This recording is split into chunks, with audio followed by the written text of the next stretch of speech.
Hebreos capítulo 11 y vamos a leer el versículo 30, pero después les voy a pedir que me acompañen a Josué, si gustan ir buscando el libro de Josué, capítulo 6, y vamos a leer los primeros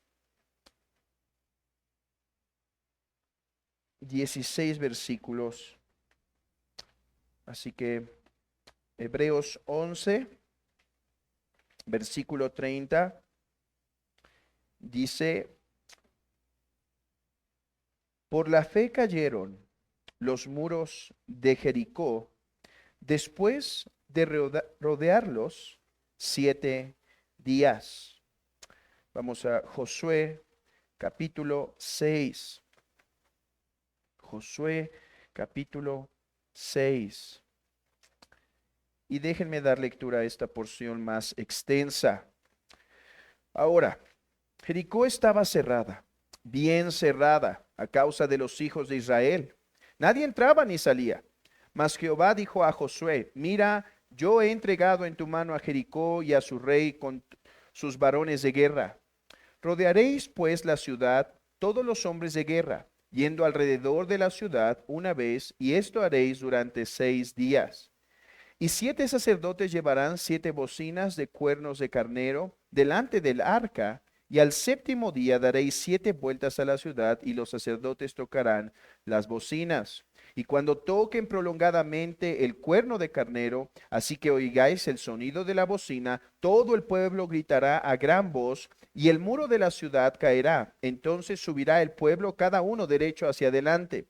Llamando pues Josué, hijo de Nun, a los sacerdotes, les dijo: llevad el arca del pacto, y 7 sacerdotes lleven bocinas de cuero de carnero delante del arca de Jehová. Y dijo al pueblo: pasad y rodead la ciudad, y los que están armados pasarán delante del arca de Jehová. Y así que Josué hubo hablado al pueblo, los 7 sacerdotes, llevando las 7 bocinas de cuerno de carnero, pasaron delante del arca de Jehová, y tocaron las bocinas, y el arca del pacto de Jehová los seguía. Y los hombres armados iban delante de los sacerdotes que tocaban las bocinas, y la retaguardia iba tras el arca, mientras las bocinas sonaban continuamente. Y Josué mandó al pueblo diciendo: vosotros no gritaréis, ni se oirá vuestra voz, ni saldrá palabra de vuestra boca hasta el día que yo os diga: gritad, entonces gritaréis. Así que él hizo que el arca de Jehová diera una vuelta alrededor de la ciudad, y volvieron luego al campamento, y allí pasaron la noche. Y Josué se levantó de mañana, y los sacerdotes tomaron el arca de Jehová, y los 7 sacerdotes, llevando las 7 bocinas de cuero de carnero, fueron delante del arca de Jehová, andando siempre y tocando las bocinas, y los hombres armados iban delante de ellos, y la retaguardia iba tras el arca de Jehová, mientras las bocinas tocaban continuamente. Así dieron otra vuelta a la ciudad el segundo día, y volvieron al campamento, y de esta manera hicieron durante 7 días. Al séptimo día se levantó al despuntar el alba, y dieron vuelta a la ciudad de la misma manera 7 veces. Solamente este día dieron vuelta alrededor de ella 7 veces. Y cuando los sacerdotes tocaron las bocinas la séptima vez, Josué dijo al pueblo: gritad, porque Jehová os ha entregado la ciudad. Oremos. Padre, quiero pedir, Señor, tu bendición sobre tu palabra. Padre, ayúdame a alentar aquí a tu pueblo, Señor. Ayúdame, Padre, a contribuir con un granito de arena a su caminar, Señor. Padre, tú has dispuesto que tu pueblo sea sostenido en su vida, en su peregrinar, por medio de tu palabra, Señor, por medio de ser alimentados semana tras semana. Y Padre, déjame ser parte de este gran proyecto, de esta gran obra que tú haces, de mantener a tu pueblo estable, Señor, por medio de alimentar a tu pueblo para esta semana, Señor. Padre, pedimos tu bendición. Sé con nosotros, sé con tu bendita iglesia por tu Espíritu Santo. Lo pedimos en el nombre de Jesús. Amén. Pueden tomar su asiento. Hermanos, quiero recordarles algo que decía en la oración. Una vez me preguntó mi esposa si no me sentía mal, que la mayoría de los hermanos se olvidaban de lo que predicaba después de, no sé, 3 meses, 4 meses. Les decía, como hermanos, alguna vez prediqué en este versículo y dije esto, y la mayoría de los hermanos así como casi se preguntan ahí, oye, ¿sí venimos ese día o no? Eh, y me preguntaba si no me desanimaba que la mayoría va a olvidar el sermón en 2 o 3 semanas o menos. Pero yo le explicaba que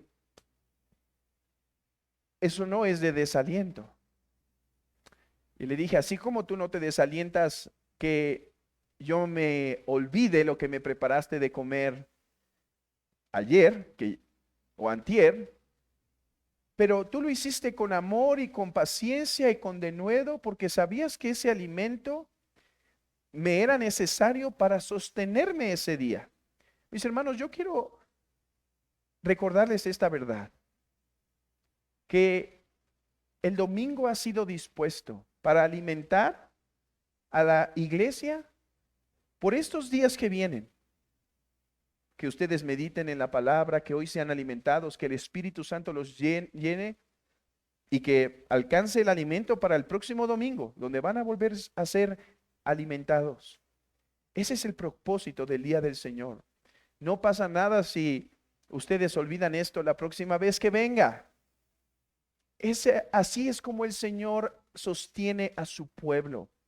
Y quiero recordarles eso, que hoy es más que una comunicación de mente a mente o de corazón a corazón. No, hoy, hermanos, hay una obra espiritual entre nosotros y es el Espíritu Santo alimentando a su iglesia para poder ser sostenidos por esta semana.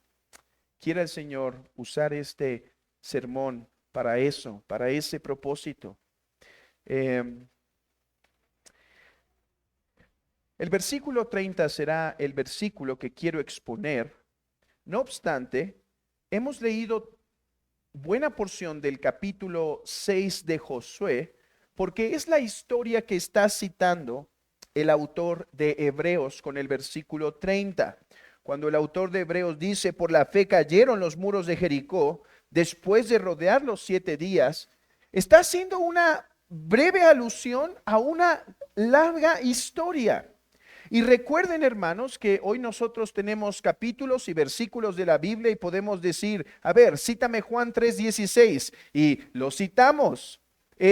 Pero en la antigüedad así no era como funcionaba. Los versículos y capítulos fueron una invención mucho tiempo después, no antes de Cristo, sino después de Cristo. Si no me equivoco, en el siglo V o VI fue cuando empezaron a haber algunas estructuras. Entonces, cuando el autor de Hebreos está citando una narración, algo del Antiguo Testamento, se está refiriendo más que a un versículo, está trayendo a colación historias completas. Y es por eso que yo he mencionado esta historia completa. Y hermanos, me encontré con una sorpresa cuando empecé a predicar, a preparar este sermón. Como frecuentemente me ha pasado, son de esos sermones que uno piensa que entiende, que uno piensa que conoce la enseñanza, pero conforme fue pasando el tiempo, hermanos, y meditaba en el texto, me di cuenta que la historia de Jericó es mucho más profunda de lo que solemos notar. ¿Cuál era mi pensamiento? Bueno, que mi tema o la tesis de mi sermón iba a ser: Dios logra grandes cosas a través de gente pequeña, de gente diminuta, de pueblos débiles. Y quiero decirles algo, sí creo que esa verdad está en las Escrituras, pero leyendo la historia de Jericó, creo que hay más que eso. Así que les invito a que me acompañen en este sermón a ver lo que está en la superficie y lo que está también debajo de la superficie. Lo que está en la superficie, y creo que todos podemos identificar, notar y demás, es que este texto de Jericó, esta historia de Jericó nos muestra que los caminos de Dios son diferentes a los caminos de los hombres. Los métodos de Dios suelen ser diferentes a los métodos de los hombres. Seamos honestos, hermanos. ¿Qué pudo pensar el pueblo cuando Josué le dio las indicaciones de la forma en la cual las murallas de Jericó iban a derrumbarse? A ver, esta ya es una generación diferente, ya no es el pueblo que vio el mar partido en dos. Esta es una generación distinta porque la otra generación toda murió, excepto Josué y Caleb.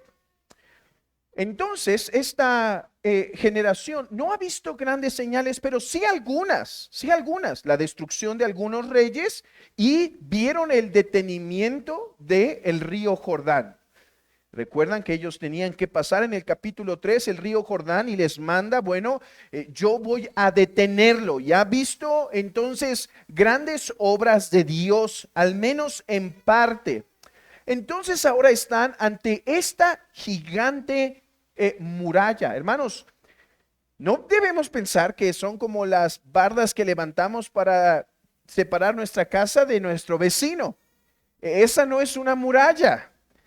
Una muralla, según lo que entendemos y se conoce de Jericó, es una en donde dos carros jalados por caballos podían ir al mismo tiempo andando. O sea, esta era una gran muralla. ¿Qué tan grande? Bueno, tan grande como para tener una casa construida allá arriba. ¿Cómo sabemos que había una casa construida? Al menos una casa construida allá arriba. Por Rahab. Porque Rahab tenía ahí su casa y los descolgó con una cuerda desde su ventana. O sea, esta no es una pequeña pared, esta es una muralla con todas las dimensiones necesarias para protegerse. Bueno, el pueblo ha visto el mar detenerse y ahora les dice, estas son las indicaciones para ustedes. Van a marchar en silencio 6 días. Y al séptimo día van a escuchar el sonido de las trompetas. Y cuando eso pase, ustedes van a gritar lo más fuerte que puedan. Y entonces las murallas se van a caer. Hermanos, seamos honestos. ¿Quién de nosotros pensaría que esta es una buena técnica para destruir las murallas? Dios pudo haber usado otra circunstancia. Pueblo, van a ver cómo van a empezar a caer grandes piedras del cielo. O Josué se van a encontrar con un ejército que les va a ayudar. Este ejército está armado, tiene buenas técnicas de batalla, ellos los van a ayudar. Pero nada de eso. Los pone a marchar en silencio, hermanos. Dios suele usar métodos absurdos para cumplir sus propósitos. Y a veces a nosotros nos cuesta trabajo pensar que esas son las formas en las que Dios va a cumplir sus propósitos. Es más, no solo el pueblo internamente podía estar desanimado. Yo me imagino a los ciudadanos de Jericó asomados por la ventana. Porque recuerden, dice que asomados por la muralla. Dicen que el pueblo estaba sumamente cerrado, o sea, habían cerrado toda puerta porque habían escuchado que Israel venía y la fama que tenía Israel es que estaba destruyendo enemigos. Entonces yo me imagino al pueblo asomándose algún día por la muralla y viendo ahí al pueblo de Israel dar vueltas y vueltas y decir, ¿esto es de lo que tenemos miedo? Esto es de lo que realmente nos espanta. Hermanos, era un pueblo incluso desarmado. Era un pueblo incluso desarmado. Es cierto que dicen que Jehová está con ellos, pero este pueblo parece patético. Hermanos, ya me imagino, ya me imagino el desánimo, el desaliento que podía pasar el pueblo de Israel al escuchar el método por el cual él iba a lograr la destrucción de Jericó. Un pueblo marchando en silencio. Ahora, ¿por qué? ¿Por qué Dios elige métodos tan débiles para lograr sus propósitos? No es la primera vez. Va a mandar que un gran rey se lave en el río Jordán 7 veces. Y dice el rey, no hay mejores ríos en mi tierra. ¿Por qué me tengo que bañar en este mediocre río? La protección de la casa de Rahab. ¿Cómo iba a protegerla? Hermanos, todas las murallas cayeron, excepto una parte donde estaba la casa de Rahab. Y todo fue por medio de un listón color grana. Dios sustentó al pueblo haciendo llover pan. ¿Por qué Dios suele usar medios que parecen ante nosotros menospreciables, débiles, risorios, hermanos, risorios? Creo que puedo dar algunas razones. Uno, para mostrarnos nuestra verdadera necesidad de Él. No es por los métodos o no es por las tácticas tal cual que el pueblo de Israel iba a vencer. O sea, Israel podía haber dado vueltas 1000 veces alrededor de las murallas y las murallas no hubiesen caído. Es para mostrarle que la necesidad del pueblo de Jehová, para mostrar que Jehová es quien tiene el poder. Además, para mostrar su soberanía y dominio sobre todas las cosas. El mar se abre, el río Jordán se detiene.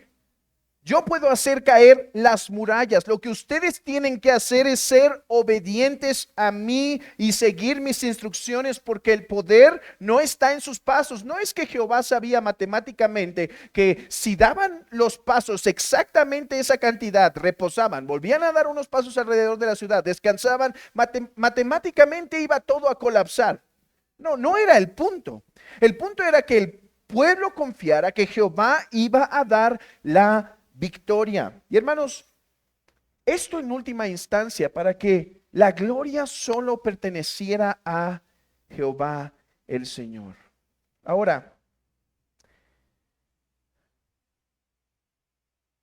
creo que la razón o el punto principal de Josué capítulo 6 se encuentra, hermanos, en una frase que cada vez que la leí, la intenté resaltar con ustedes. Y es el arca de Jehová. Si hay una razón por la cual Jehová usa medios patéticos y débiles para traer victoria, para destruir a sus enemigos, para cumplir sus propósitos, es para que el pueblo sea llevado una y otra vez a considerar que Jehová está con ellos, y esa es la razón de la victoria. No sé cuántas veces, pero según mi mi cuenta, cerca de 7 ocasiones en estos 12 versículos se repite el arca de Jehová. Y a veces solemos pasar eso. La historia es tan emocionante, hermanos. La historia es tan chocante que solemos pasar por alto el arca. Más bien ponemos atención en lo grande de las murallas, en la forma en la que éstas cayeron después de los 7 días de rodearla. Y no nos fijamos que Josué está haciendo énfasis en el arca. El arca debe ir con el pueblo. Los sacerdotes deben marchar con el arca. ¿Qué es el arca? El arca es más que una caja de oro. El arca, mis hermanos, recuerden que es el lugar en donde Jehová se manifestaba. El arca es el lugar en donde Jehová hacía su manifestación. Recuerden, yo sé que esto se lee rápido entre Deuteronomio y Josué, pero recuerden que ha pasado ya varios años. Ya Moisés estableció el tabernáculo, ya hizo el arca del pacto en donde puso el propiciatorio encima y se derramaba sangre, y ya Jehová se apareció en el arca.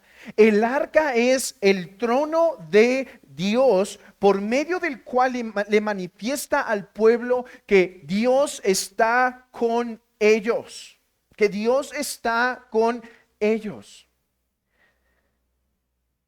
De manera que una razón por la cual, o la razón principal, si me permiten decirlo así, la razón principal por la cual Dios se goza en usar medios insignificantes, estrategias risorias para cumplir su propósito, es para que el pueblo de Dios no pierda la visión de que la única razón de nuestra victoria y de nuestro triunfo se encuentra si Jehová lucha con nosotros. Esto lo aprendió Moisés. Y el pueblo de Israel de una generación pasada, ¿recuerdan cuando van saliendo del Mar Rojo? Cuando van pasando por él, de hecho, y vuelvo a lo mismo, solemos prestar atención a lo grandioso que pudo haber sido ver esas paredes de agua ahí, pero si uno nota, dice que el ángel de Jehová iba delante y la nube iba protegiendo al pueblo detrás. Ahora, no vayamos tan atrás. ¿Qué pasa cuando, o cómo es que el río Jordán se detiene?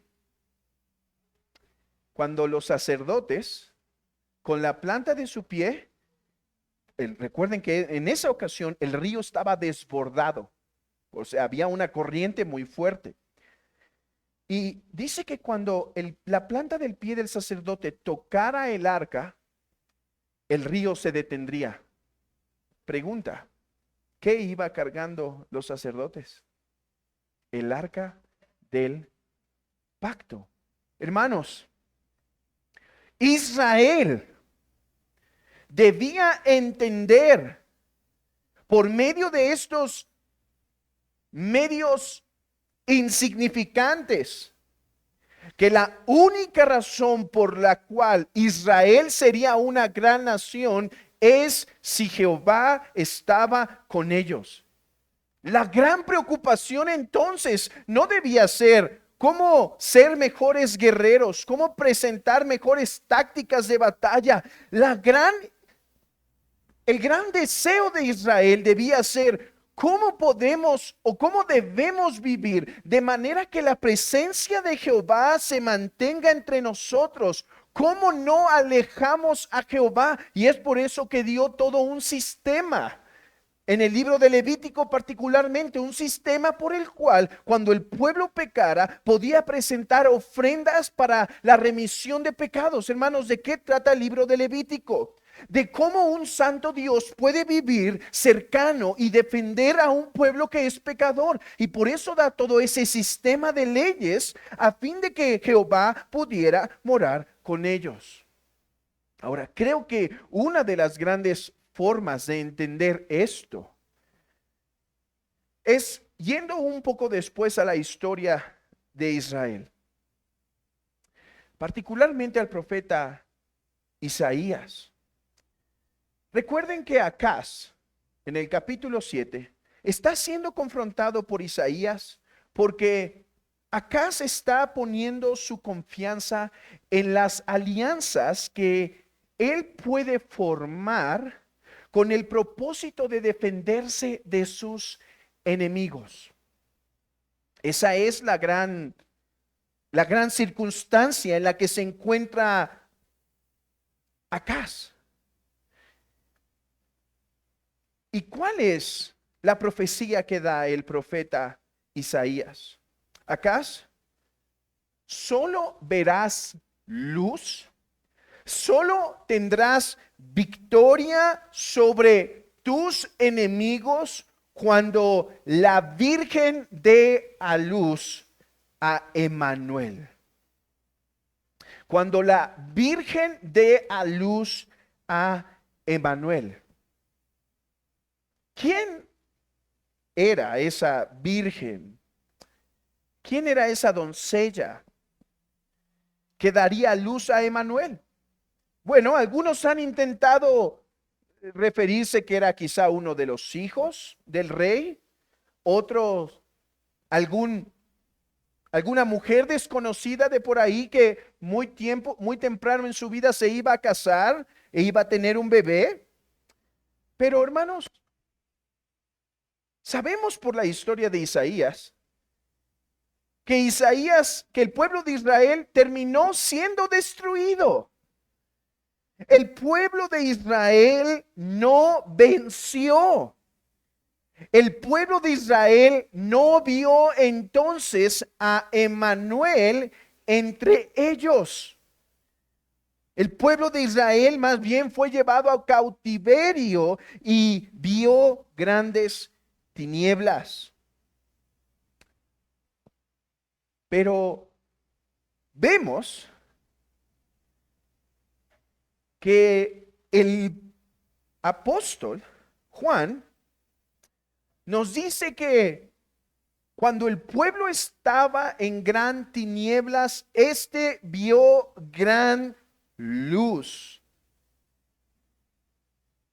Este vio gran luz cuando la virgen, la verdadera virgen, no una mujer casada que tuvo un hijo por la vía natural, sino aquella que concibió del Espíritu Santo al Verbo, es que el pueblo tuvo victoria de sus enemigos. Hermanos, ¿por qué la cruz de Cristo tiene valor? A veces enfatizamos que tienen valor porque Jesucristo era santo, porque era inocente, porque no tenía pecado. Y todo eso es verdad y todo eso era muy importante. Pero hermanos, Dios pudo crear un hombre en el vientre de María por la vía sobrenatural, como lo hizo con Jesús, que fuera santo y sin mancha y demás. La pregunta es, ¿por qué el Verbo se tenía que hacer carne? ¿Por qué es que afirmamos que en la cruz los enemigos del pueblo de Dios fueron todos destruidos de la manera más débil? Eso es lo que dice Pablo en Corintios. De la manera más podríamos decir, menospreciable. Quiero que abran sus Biblias en Juan 19. Quiero mostrarles algo que al menos yo no había notado y es bastante útil. Juan 19:30 es bastante útil para transmitir la idea, el punto que quiero que lleven en sus mentes. Dice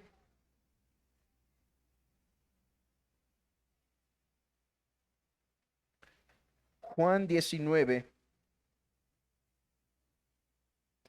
versículo 30. Juan 19:30. Cuando Jesús hubo tomado el vinagre, dijo, consumado es. Y habiendo inclinado la cabeza, entregó el espíritu. Hermanos, este texto nos demuestra por qué la cruz tuvo valor. Porque el que estaba muriendo, el que estaba agonizando en la cruz, el que estaba siendo castigado en la cruz, era el inmortal Jehová. Ve esto. Los textos paralelos a Juan 19:30 dicen que cuando Jehová entrega el espíritu, uno de los soldados dice, verdaderamente este era el Hijo de Dios. ¿Cómo? A ver, escuchaste de los milagros, escuchaste de las sanaciones, escuchaste que caminó por el agua y solo ahora cuando lo ves colgado, entregando el espíritu, solo ahora reconoces que este era el Hijo de Dios. ¿Qué pasó en ese momento como para que ahora el soldado dijera, este en verdad era quien decía ser, el eterno Hijo de Dios? ¿Cuál es la razón, hermanos? Yo creo que Juan 19 nos la da. Si consideramos otro texto, por ejemplo, el que dice, nadie me quita la vida, sino que yo de mí mismo la pongo, tengo poder para ponerla y tengo poder para volverla a tomar. Este mandamiento recibí de mi Padre.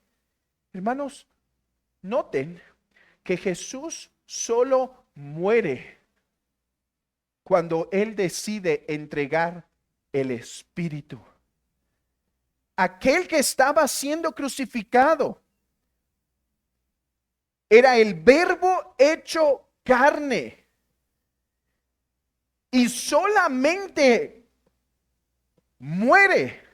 Y su cuerpo y su alma solo se separan cuando Cristo dice, he pagado suficiente.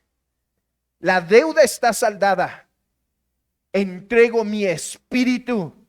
Él murió por su soberana voluntad. Y no me refiero a que lo de Judas fue soberano y lo de Pilato fue soberano. Sí, eso fue soberano, pero mi punto es que estando colgado, Él solo muere cuando entrega el espíritu al Padre. Eso fue lo que comprendió el soldado, porque él sabía que lo que estaba soportando Jesucristo en la cruz era en un sentido sobrenatural y que solamente es cuando Él dice, te entrego mi espíritu, cuando muere. Por eso lo reconoció como el Hijo de Dios. La cruz solamente tiene valor, no solo porque Cristo era inocente, eso era muy importante. La cruz tiene valor no solo porque era sin pecado o porque había obedecido la ley. La cruz tiene valor porque el crucificado fue el Verbo hecho carne. Vean que eso es justamente lo que dice que es locura, según el apóstol Pablo, para los hombres. Déjenme leerles 1 Corintios capítulo 1 versículo 18 dice, porque la palabra de la cruz es locura a los que se pierden, pero a los que se salvan, esto es, a nosotros, es poder de Dios. Pues está escrito: destruiré la sabiduría de los sabios y desecharé el entendimiento de los entendidos. ¿Dónde está el sabio? ¿Dónde está el escriba? ¿Dónde está el disputador de este siglo? ¿No ha enloquecido Dios la sabiduría del mundo? Pues ya que en la sabiduría de Dios el mundo no conoció a Dios mediante la sabiduría, agradó a Dios salvar a los creyentes por la locura de la predicación. Porque los judíos piden señal y los griegos buscan sabiduría, pero nosotros predicamos a Cristo crucificado. Para los judíos ciertamente tropezadero. ¿Qué? ¿Me estás diciendo que el crucificado es Jehová? Eso es tropezadero. Y para los griegos, los gentiles, locura. Un Dios que no tiene a menos la fuerza de Hércules. Mas para los llamados, así judíos como griegos, Cristo es poder de Dios y sabiduría de Dios. Porque lo insensato de Dios es más sabio que los hombres, y lo débil de Dios es más fuerte que los hombres. Hermanos, desde el comienzo, Satanás escuchó su condena. Y su condena, más que el aspecto físico de que ahora iba a arrastrarse por la arena, iba a comer polvo, eso estaba siendo una condenación de la forma en la cual sería destruido. Y sabemos eso por la profecía que viene después en los profetas sobre cómo se presenta a un rey como la caída de Satanás. A partir de ahí, Satanás se dio al trabajo de destruir a la simiente de la mujer, porque él sabía que iba a ser por medio de la simiente de la mujer, que éste iba a ser destruido. Entonces, está Caín y Abel, y Satanás mueve el corazón de Caín para que mate a Abel, pero este no era. Dios le da un sustituto. Después Satanás, a través de persecución, a través de muerte, a través de perversión, pecado, o persecución, o herejía, a través del error, intentó contaminar al pueblo de Israel para que la simiente que lo iba a aplastar no viniera. Ahora, escucha que el rey ha nacido. ¿Y qué hace? ¿Qué hace cuando el rey ha nacido? Bueno, mueve el corazón del rey para que mande matar a todos los niños. Él quería destruir la simiente de la mujer para que no cumpliera su propósito. Pero no sabía, porque Satanás no es omnisciente, hermanos. No piensen que Satanás es como Dios, solamente la versión mala. No, esta es una criatura de Dios. Y vean esto, mueve el corazón de Judas. Y no solo mueve el corazón de Judas, sino de la nación para que rechazara a Cristo. Y logra su cometido. Lo que él pensaba que debía hacer, destruir a la simiente de la mujer. Y lo lleva hasta la cruz. Pero como dice un padre de la iglesia llamado Orígenes, pero él no sabía que cuando estaba llevando a Cristo a la cruz, estaba acabando su propia victoria, porque a través de esa muerte, los enemigos estaban siendo vencidos. A través de aquel que parecía ante nuestros ojos menospreciable, que parecía ante nuestros ojos poco poderoso, es a través de él que logra, a través de Jesucristo, que Dios logra la salvación para su pueblo. De manera que la cruz se vuelve realmente su coronación.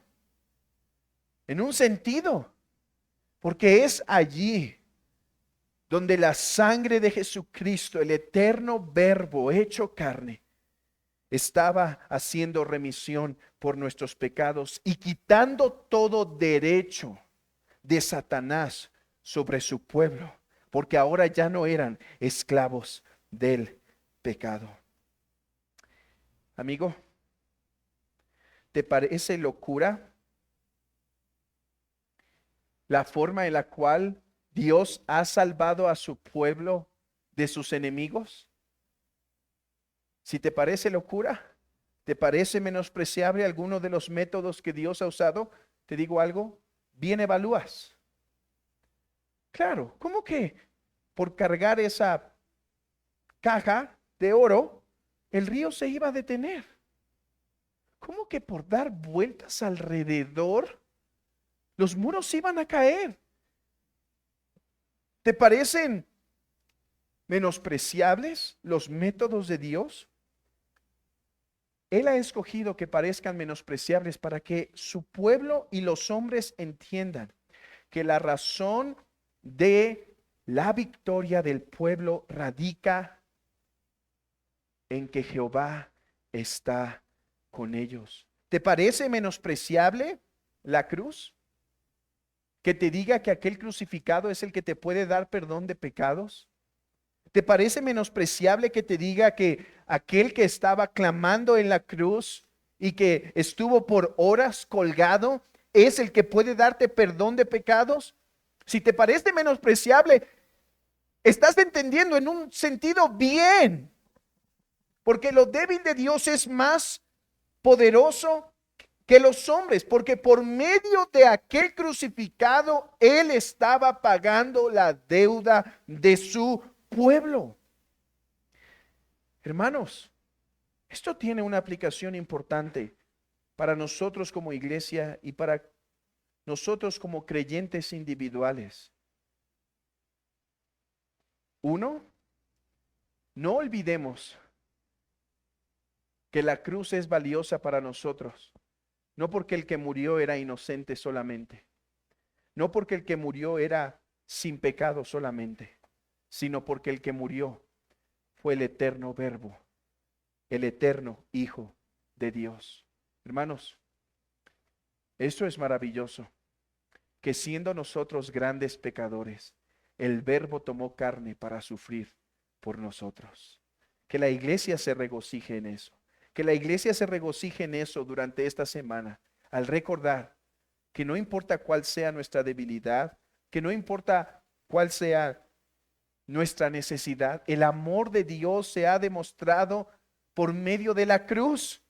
Si hay enfermedades, si hay angustias, si hay dolor, si hay problemas, no pensemos que eso demuestra el desamor de Dios para con nosotros. Si el Verbo se hizo carne por nosotros, ¿cuánto más amor podemos esperar que ese? Podemos ser tentados como el pueblo de Dios en el primer siglo y pensar que las tribulaciones por las que estamos pasando muestran su desamor. ¿Y por qué Dios más bien no nos está dando la victoria sobre Roma y nos está poniendo a marchar para que se destruyan los romanos? ¿Por qué ahora nos está dejando pasar por la tribulación? Bueno, el autor de Hebreos va a darles una lista de hombres que en el Antiguo Testamento vencieron, como Daniel, que cerró bocas de leones, como Sansón, que estando en humillación derribó las columnas y aplastó a los filisteos. Pero después nos va a dar una lista de aquellos que fueron aserrados, maltratados, aquellos que sufrieron vituperios, azotes, prisiones, que fueron apedreados. Y eso no demuestra el desamor de Dios, porque Dios estaba con ellos. La mayor muestra del amor de Dios, recuérdalo esta semana para tu consolación, es que el Verbo se hizo carne para nuestra salvación. Pero en segundo lugar, hermanos, esto tiene una aplicación para nosotros como iglesia. Hermanos, Dios sigue eligiendo métodos menospreciables, no solo para que la gloria le pertenezca a Él, no solo para mostrarnos nuestra debilidad. Dios sigue usando medios débiles para que entendamos que lo que necesitamos como iglesia es la presencia del Señor. ¿Qué es la predicación sino un medio despreciable? Hombres débiles, frágiles, torpes, trayendo un estudio que o una meditación donde los ángeles podrían hacerlo muchísimo mejor y con más beneficio.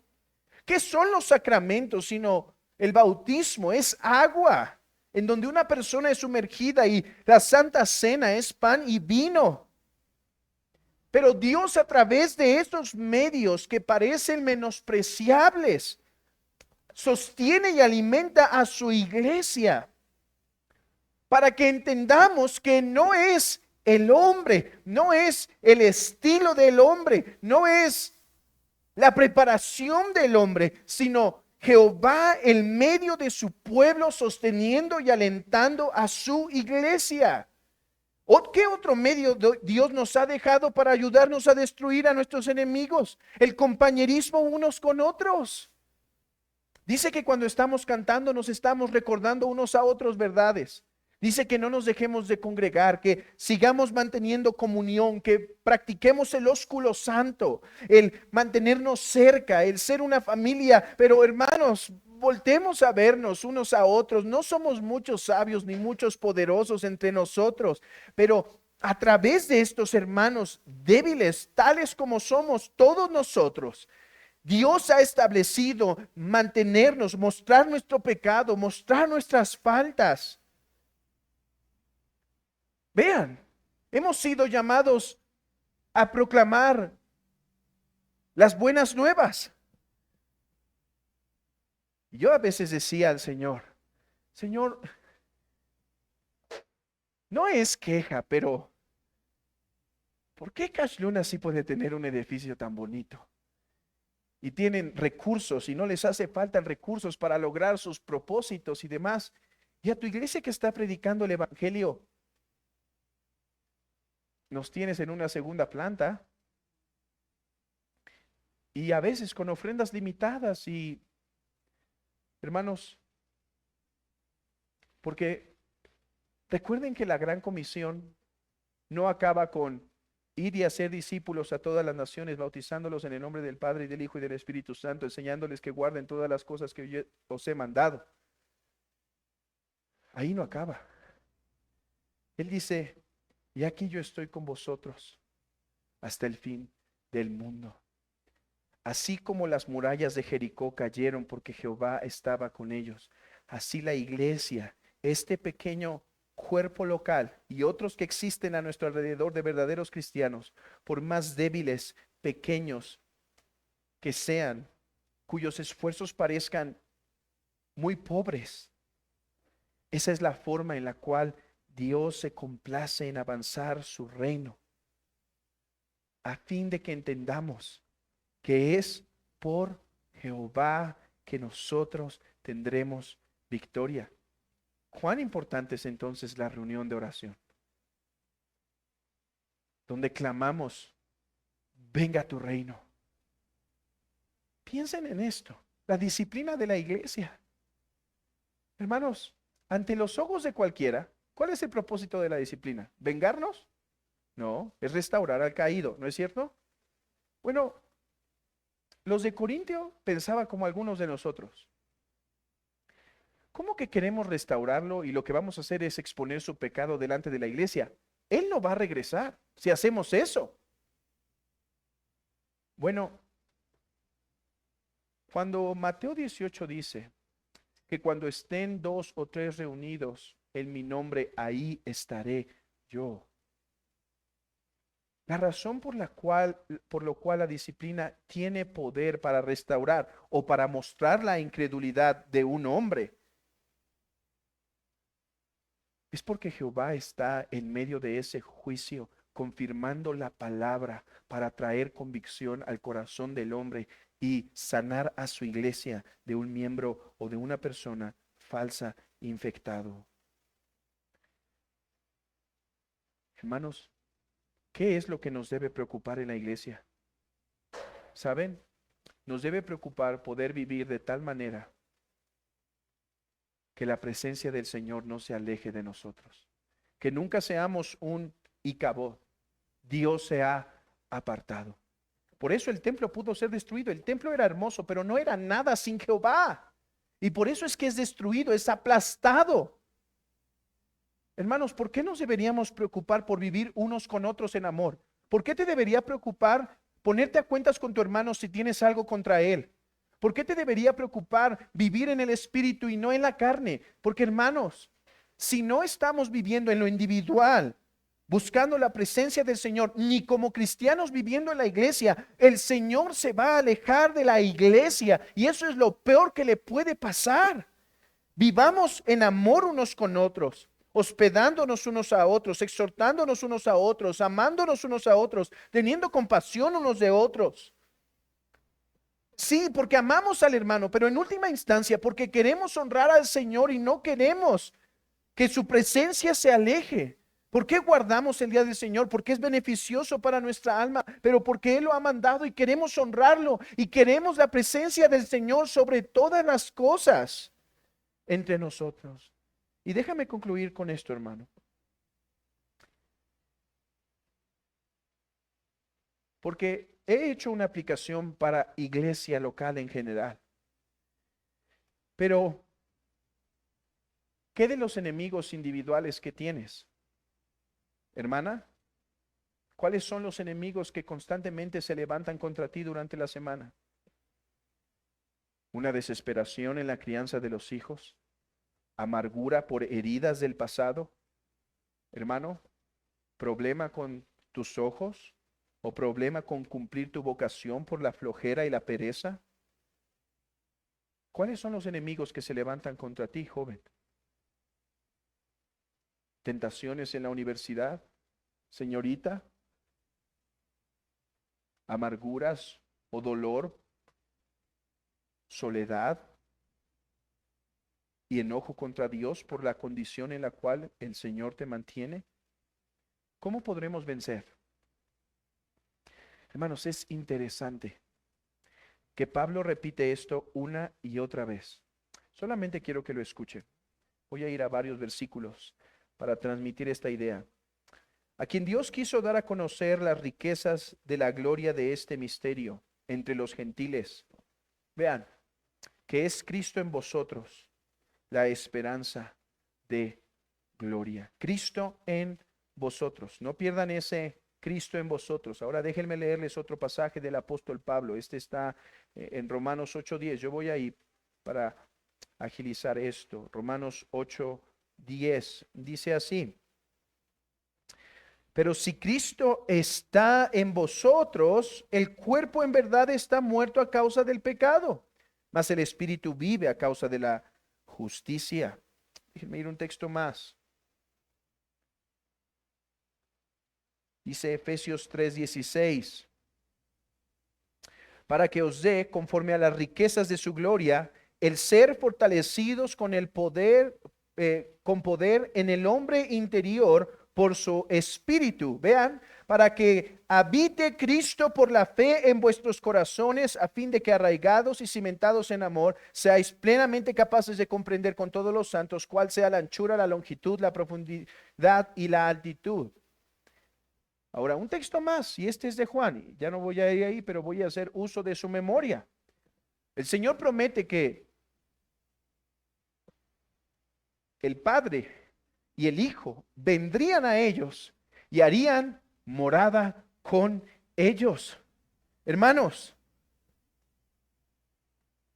Cristo, estando en el jardín del Edén, teniendo una verdadera alma, un verdadero cuerpo que sufría, una alma que tenía emociones, que tenía pensamientos, estando en ese lugar en Getsemaní, él decía: Padre, si es posible, pasa de mí esta copa, pero no como yo quiero, sino como tú quieres.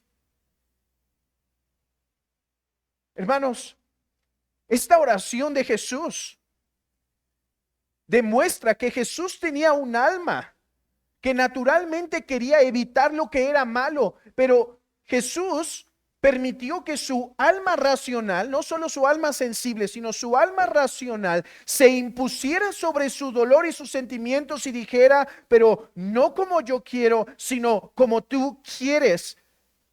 Allí Jesús sanó nuestra voluntad. Allí Jesús sanó nuestros dolores, para que ahora que Cristo vive en nosotros, podamos vivir caminando diciendo lo mismo, pero no como yo quiero, sino como tú, Señor. Porque Él ha sanado nuestra alma. ¿Saben que hubo un hereje en la iglesia temprana que se llamaba Apolinario? Él dijo que Jesucristo tenía un verdadero cuerpo, pero no tenía mente, sino que asumió una humanidad sin mente. Y Gregorio Nacianceno dijo algo muy importante, que es algo que no debemos olvidar. Lo que Dios no asumió, no sanó. Si no asumió una verdadera alma, entonces no la sanó. Pero yo les tengo una buena noticia. Cristo asumió una verdadera humanidad completa y viviendo en esta humanidad completa, Él nació, creció, obedeció como un hijo a sus padres, pero obedeció sobre todo a su Padre Celestial. Y en la prueba más alta no falló, sino dijo: Señor, como tú ordenas, yo voy a vivir de una forma agradable. Hermanos, ahora Cristo, por el Espíritu Santo, vive en nosotros para que nosotros podamos vivir diciendo lo mismo, pero no como yo, sino como tú, porque ahora Él habita en nosotros. Eso es a lo que se refiere el apóstol Pedro, cuando dice en segunda de Pedro capítulo 1, versículo 3, como todas las cosas que pertenecen a la piedad nos han sido dadas. Vean esto. Todas las cosas que necesitas para vivir tu vida cristiana te han sido dadas mediante el conocimiento de aquel que los llamó por su gloria y excelencia, por medio de las cuales nos ha dado preciosas y grandísimas promesas, para que por ellas lleguéis a ser participantes de la naturaleza divina, habiendo huido de la corrupción que hay en el mundo a causa de la concupiscencia, vosotros también poniendo a toda diligencia para esto mismo, añadida vuestra fe, virtud, a la virtud, conocimiento, y conocemos el resto. ¿Qué está diciendo el autor? Todas las cosas que necesitamos para vivir en piedad nos han sido ya dadas por su poder. Y si Cristo vive en vosotros, el cuerpo a la verdad está muerto, pero el alma vive para justicia, para que participemos de la naturaleza divina. ¿Qué es esto? ¿Cómo que participar de la naturaleza divina? Nadie puede hacerse Dios. Hermanos, nadie puede convertirse en Dios, así que no malinterpretemos ese texto. Lo que está diciendo es que cuando estamos haciendo uso de las cosas que Dios nos ha dado para vivir en santidad y en victoria, estamos participando del poder que Dios nos ha dado para vencer en Cristo Jesús. Mi hermano, hay muros como Jericó delante de ti, difíciles, impenetrables. Dios te ha puesto a marchar en silencio alrededor de ellos, viniendo a la iglesia fielmente. ¿Cómo venir a la iglesia me va a ayudar? Leyendo la Biblia fielmente. ¿Cómo levantarme temprano para leer me va a ayudar? Orando fielmente. ¿Por qué, hermanos? Es que esto es más que mero checklist. Esto es buscar tener comunión con el omnipotente Jehová para poder recibir de su poder y de su gracia. Oh, hermanos,